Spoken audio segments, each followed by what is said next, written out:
Hi, everybody. It's Yvonne DeVita from Scratchins and Sniffins Out Loud, and this is our first podcast from our new location in Frederick, Colorado.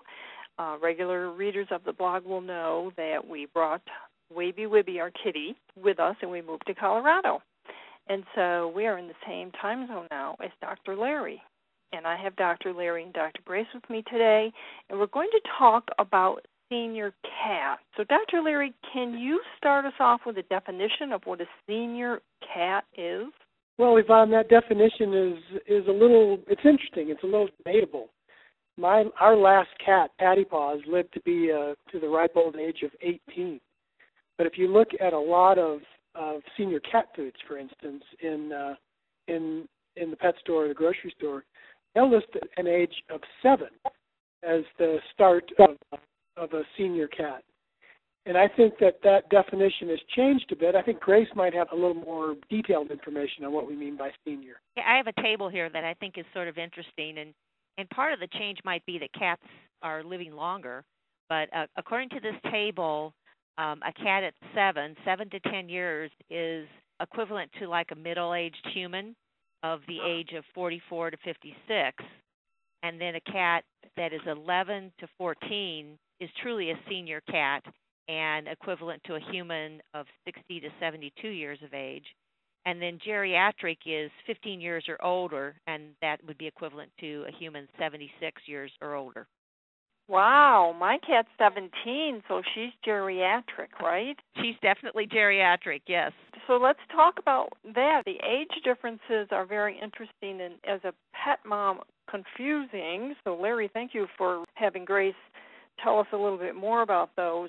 Is there a difference, Grace, between the breed of cat or the type of cat as far as age goes? I'm really not aware of that. It's not the same as in dogs, where there's a tremendous size variation, and little dogs definitely live longer typically than your large breed or giant breed. In cats, they're all about the same size. So there may be some minor differences, but nothing significant that I'm aware of. What about you, Larry?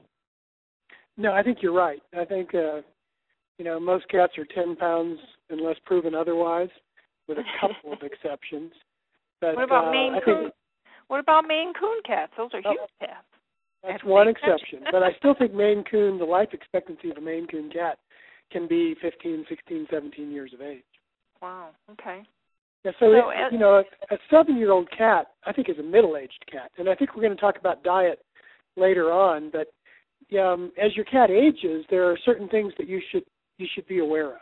They're more likely to develop some of the diseases that we've talked about over the past few podcasts.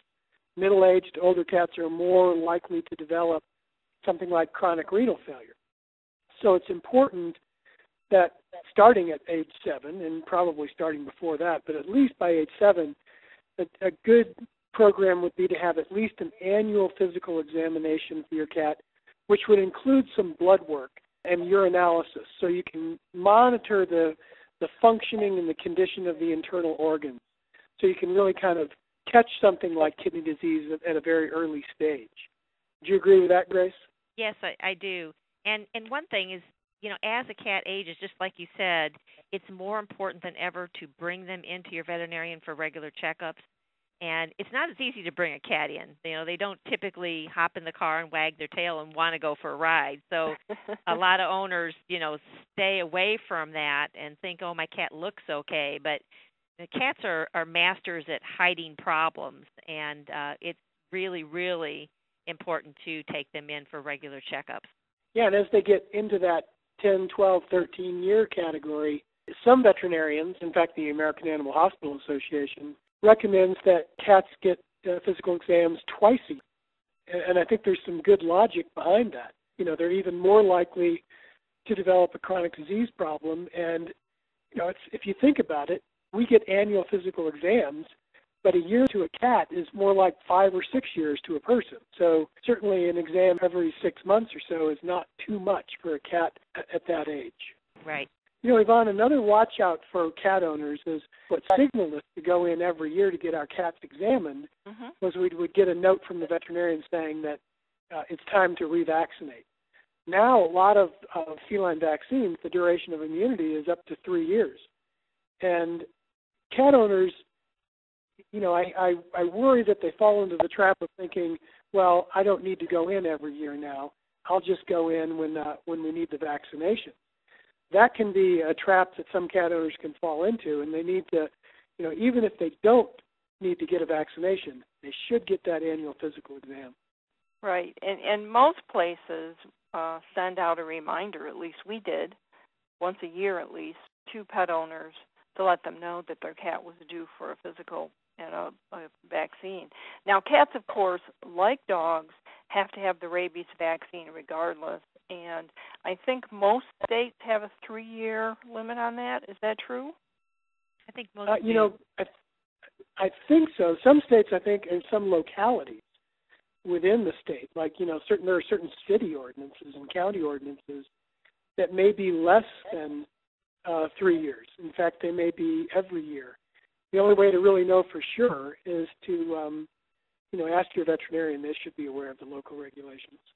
Yeah, and I think that those of us who have cats think, oh, they're fine because all they do is sleep anyway, number one. And number two, getting them into that cat box to take them to the vet is often a chore. So, unfortunately, we do tend to let our kitties get to that point where they need major care before we take them in. So I think it's a good idea for people to start recognizing that a twice-yearly exam is much better an idea so that you ward off any of these other issues that might come up, or you at least identify them early on.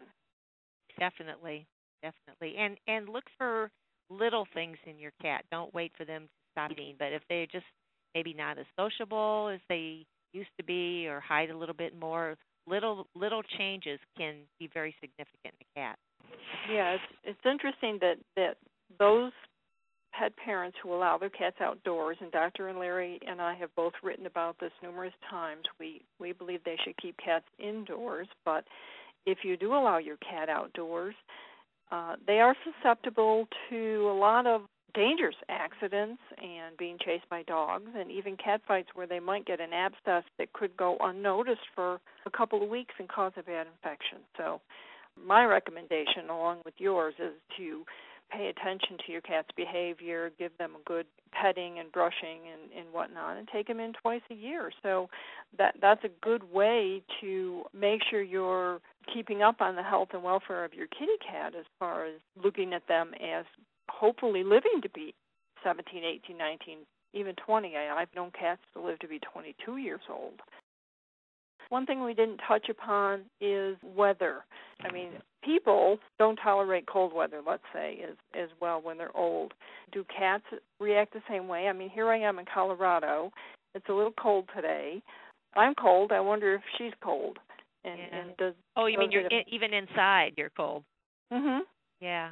They probably react to some extent. She curls up in a little ball, and she's found her favorite little places in the closets, and that's all well and good.